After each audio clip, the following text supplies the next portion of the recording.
What could you be? What could you be? What could you be if you worked as hard as you could? What could you be if you imposed real discipline in your life? What could you be? What if I could? What if I could pull this off? What if I could pull off this miracle? What if I can become someone that no one thinks I can be? How will I feel at the very end if I can defy all the odds? You have to understand that there's a journey that takes place in your career, in your life. Every transformation always gets worse before it gets better. It's supposed to be that way. The journey you're embarking on is not an easy path. It's not for the ill-hearted or the weak-natured. It's for the strong people. And before you embark on this journey, mentally, you have to prepare yourself for it. Knowing it's going to get worse before it gets better. Life tests the big dreamers, the passionate revolutionaries. It's almost like a weeding out process. Only the strong and the best get to live their heart song. You know what? If it was easy to get to world class and extraordinary, everyone would be big. Every dream starts off small, but you want to start and move it forward each and every day. And while everyone else laughs at you and criticizes you, pay no heed to them. Keep on moving your dream forward, because there is something magical about sticking to your dream longer than anyone around you thinks you have a right to stick to that dream. You ain't got no choice. You can't go back. There's no options at this point.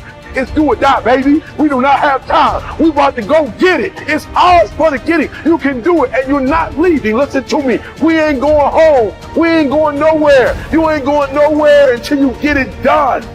We doing what we gotta do to get what we gotta get. Go after that goal that you want. Set up that project. Get going on those things.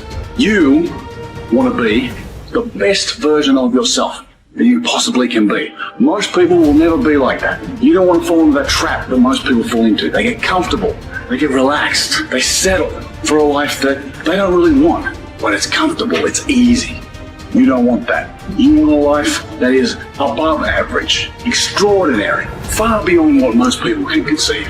If you want a life like that, you have to hustle. You have to get going. Get up out of your seat and move. You have to take massive action. It's hard, it sucks, it can sap you of your mental and physical energy, but you need to get going and get up after those things that you want. No one's going to do it for you. Work on yourself every day. Get better, improve, learn, extend yourself, push yourself out of your comfort zone. Push the boundaries that you're accustomed to. That's the only way to grow as a person. The reason why you have not become successful, the reason why you are not like a locomotive, the reason why you're not having success in your life is because every single day you got an excuse. And I need you to do me a favor. I made my last excuse yesterday. My last reason. I came up with my last reason yesterday of why I can't do what I'm supposed to do. And so I need you to do me a huge favor. All your excuses, all your good reasons, everything that's keeping you from doing what you're supposed to do, I need you to put it behind you and say, yesterday was the last day for that foolishness. Yesterday was the last day to say, I don't have enough money to do this. I don't have enough money to go to school. I don't have enough money to get a computer. I don't have what it takes. I'm not smart enough, right? I don't write well enough. I don't sing well enough. That's why I didn't do my CD. I didn't write my book because I'm not on that level. Listen to me. You better hear what I'm saying. Yesterday was the last day that I want to hear this speech. It's over with.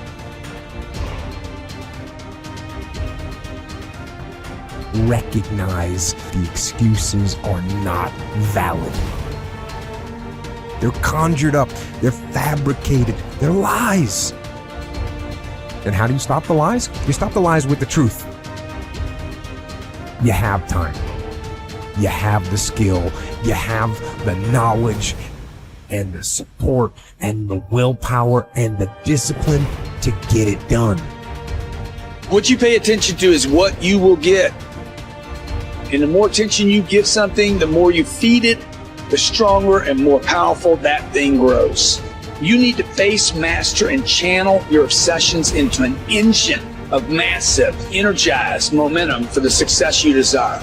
You can be who you want to be. You can do what you want to do. See what you want to see. It's all in your power and no one else's. Go out and get it. If you get knocked down, get back up again. You can never fail if you never give in.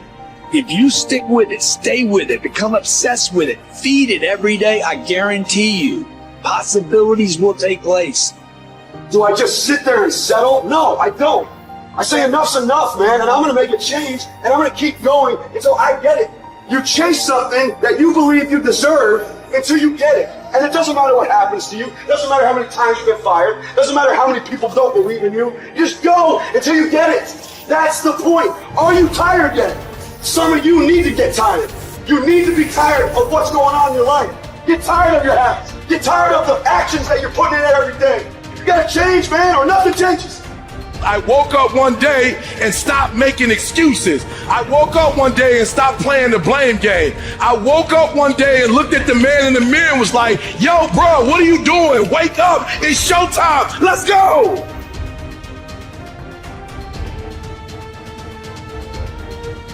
How do you rate yourself on a scale of 1 to 10 in terms of your physical appearance, in terms of your health? Do you take care of yourself? Are you allowing yourself to get overweight and out of shape?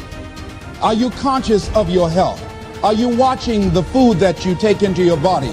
Do you make a deliberate effort to exercise? You know, it was George Burns, he said, we cannot help getting older, but we don't have to get old. And many of us get old before our time because we don't take time to take care of ourselves. Your environment is a very good indicator. On a scale of 1 to 10, is it what you want it to be? Do you find it desirable? Are you satisfied? The job or career that you're involved in. Someone said that 85% of the American public are unhappy with their jobs. Are you spending 8 hours a day just doing time? Doing something that you don't find challenging, that does not make you stretch mentally, that does not stimulate you, that does not inspire you. Something that you don't find a sense of fulfillment in it. If you're doing that day in and day out, it has to affect how you feel about yourself, your level of motivation. Your relationships. What kind of impact is it having on your life? Is it nourishing or is it a toxic relationship? Does it drain you or does it build you up? Ask yourself that. How motivated are you to do something about it? Your contribution, your actions. What are you giving? Many people will leave the universe without a trace. No one will know they were here. And in fact, under their name, we could put under there, not used up. Will anybody know that you came this way? What contribution are you giving? What will you leave? What will be different because you came this way? For me, it's like no brain left behind. Right, because I live with that identity for so long, and my message to people, whether it's on stage or on podcast or anything, is that we are more than what we're demonstrating. That we've been sold this lie that people are taught through school. Like when I do these demos and I on stage memorize 100 names, and words, and numbers, forwards and backwards, and it appears effortlessly. I always tell people I don't do this to impress you. I do this to express to you what's really possible. But the truth is, everyone can do this too, and so much more. We're taught a lie that somehow our intelligence, our potential, our learning, our memory somehow is fixed, our creativity is fixed, thinking is fixed like our shoe size.